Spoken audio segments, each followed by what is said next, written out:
Olá pessoas, eu sou Natasha, este é o Redemoinhando e esse é o 5º capítulo do livro Grande Massacre de Gatos e outros episódios da história cultural francesa do historiador Robert Darnton para o projeto Papo de Historiadoras.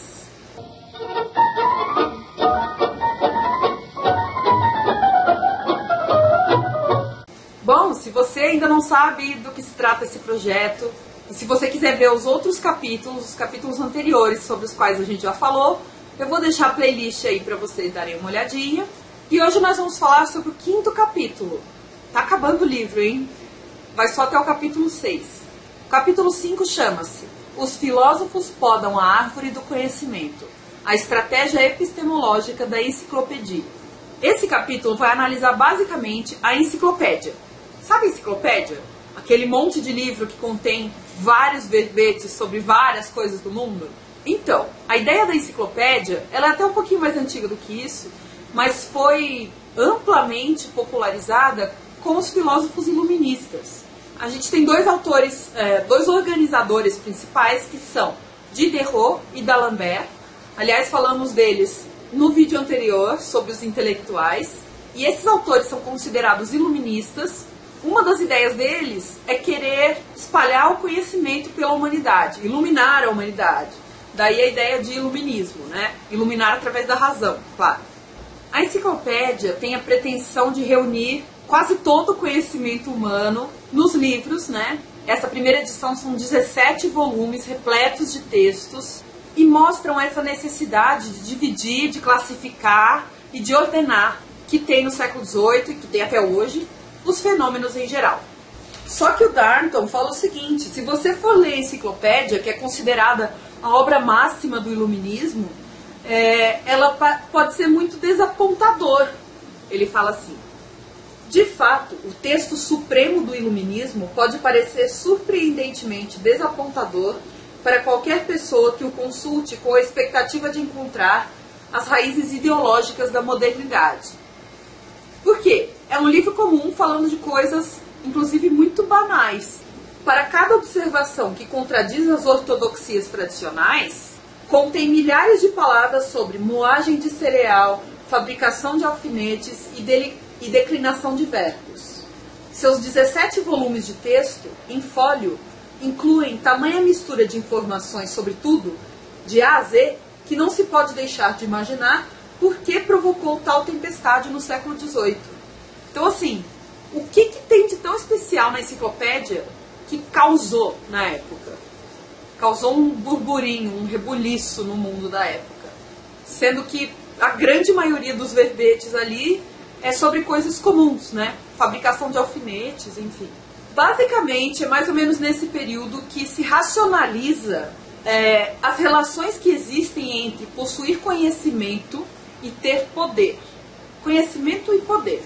Agora a coisa fica boa e eu me empolgo, porque ele fala umas coisas muito interessantes nesse momento. Esses sistemas de ordenação e classificação não são rígidos e não são objetivos. Ou seja, são sistemas arbitrários. Vamos dizer, você quer ordenar todos os seres vivos da Terra em categorias, que é o que acontece na biologia mesmo, né?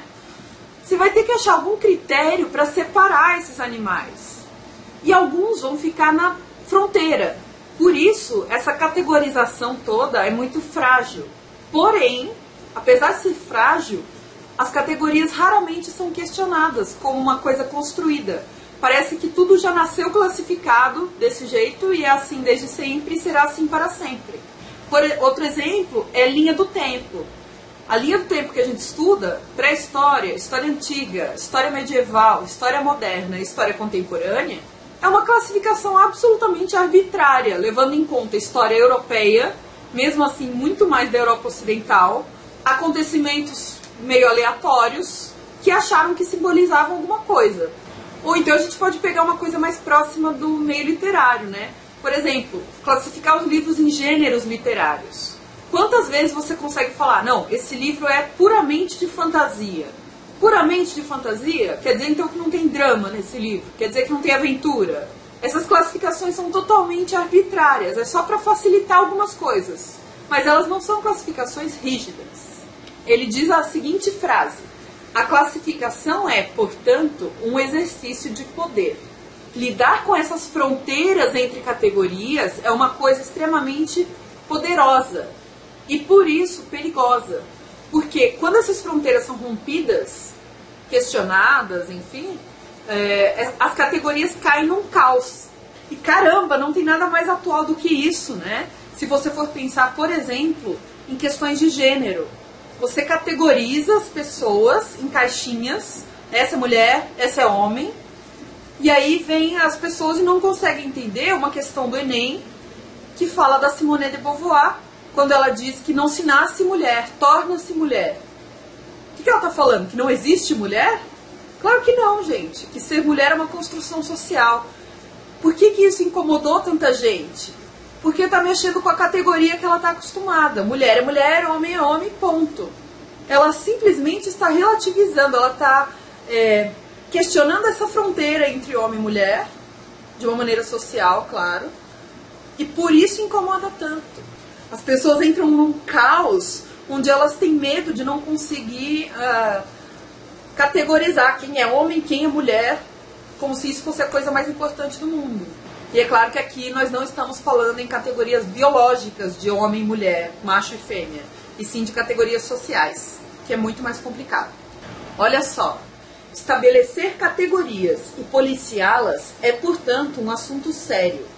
O filósofo que tentasse remarcar as fronteiras do mundo do conhecimento mexeria com um tabu. Mesmo se mantivesse distância dos assuntos sagrados, não poderia evitar o perigo. O conhecimento é, por sua natureza, ambíguo. É mordente. Portanto, Diderot e D'Alembert se arriscaram muito ao desmancharem a antiga ordem do conhecimento e traçarem novas linhas entre o conhecido e o desconhecido. Como assim? É que desde sempre a gente separa o conhecimento em algumas áreas, em alguns ramos do conhecimento, vamos dizer assim. Ou se você quiser, a gente separa em disciplinas, por exemplo. Hoje a gente costuma classificar em exatas, humanas e biológicas. Na época, usava-se uma árvore do conhecimento. Ou seja, como se todo conhecimento partisse de algumas categorias base e daí se ramificasse para várias outras. E essa árvore do conhecimento, ela estabelece uma divisão, uma fronteira entre o conhecível e o inconhecível. Ou melhor, conhecível e inconhecível. Já existiam vários mapas do conhecimento, várias árvores do conhecimento. O Diderot e o D'Alembert, quando eles vão fazer enciclopédia, eles podam essa árvore do conhecimento, daí o título do capítulo, e eles modificam a árvore. Por quê? Eles precisam estabelecer uma fronteira entre o que vai estar no livro e o que não vai estar. Ou seja, o que é considerado conhecimento e o que não é. O problema é que vai mexer com tabu, vai mexer com poder. E o que significa essa poda? Seria a exclusão da religião e de tudo que tem a ver com teologia e misticismo da árvore do conhecimento. Ou seja, o Diderot e o D'Alembert estão tirando do que eles consideram ser conhecimento, tudo que tem a ver com religião, com conhecimento de Deus e coisas assim. Isso passa mais para uma esfera privada de fé e não de conhecimento. E por isso a árvore do conhecimento deles vai se diferenciar das anteriores, principalmente do Chambers e do Bacon. Outra coisa super interessante que o D'Alembert vai fazer é trazer a história como o triunfo da civilização. E a civilização seria um produto do trabalho dos filósofos. Como assim? É uma visão ultrapassada da história que a gente tem hoje, né? É a ideia de que a história é sempre uma evolução positiva, ela sempre atinge um patamar melhor do que era antes. E os grandes responsáveis por essa história são os heróis, nesse caso, os grandes filósofos. E é daí que vem a ideia de que a Idade Média foi a Idade das Trevas, uma era de pouco conhecimento, de pouca ciência, de pouca arte, o que é uma falácia. E mesmo os conceitos de renascimento, renascimento artístico, de iluminismo, iluminar. Então daí você vê a conotação das palavras, se elas são negativas ou positivas de acordo com a época. Quem disse que a Idade Média é a Idade das Trevas? E por quê? Quem disse que o Renascimento é o renascimento? Quem disse que o iluminismo é bom e ilumina todos? Então essa ideia transforma os filósofos que anteriormente haviam sido perseguidos pelas suas ideias ou criticados por isso, em grandes precursores do iluminismo, como se toda a história convergisse para essa ideologia. Basicamente é isso desse capítulo, vou só ler a conclusão aqui para vocês. A obra conseguiu destronar a antiga rainha das ciências e elevar a filosofia para o seu lugar. Longe de ser um compêndio neutro de informações, portanto, a moderna Suma modelava o conhecimento de tal maneira que o tirava do clero e colocava-o nas mãos de intelectuais comprometidos com o iluminismo. O triunfo final desta estratégia veio com a secularização da educação e o surgimento das modernas disciplinas escolares durante o século XIX. Mas o combate mais importante ocorreu na década de 1750, que é essa que a gente está falando, quando os enciclopedistas reconheceram que conhecimento era poder e, mapeando o universo do saber, partiram para a sua conquista. Resumiu. E aí nós temos no final do capítulo as árvores do conhecimento. A primeira do Diderot e do D'Alembert. Não vai dar para ver direito, mas só para vocês terem noção. Começa com uma e vai se ramificando em várias, né? Aqui nós temos as duas árvores de Bacon.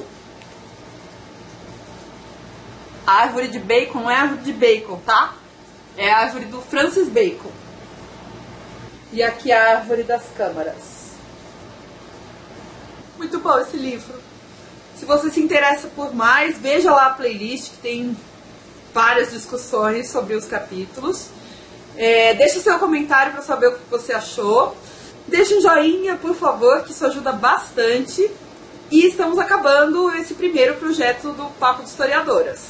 Continue acompanhando, por favor, tá bom? Beijão, até o próximo. Tchau!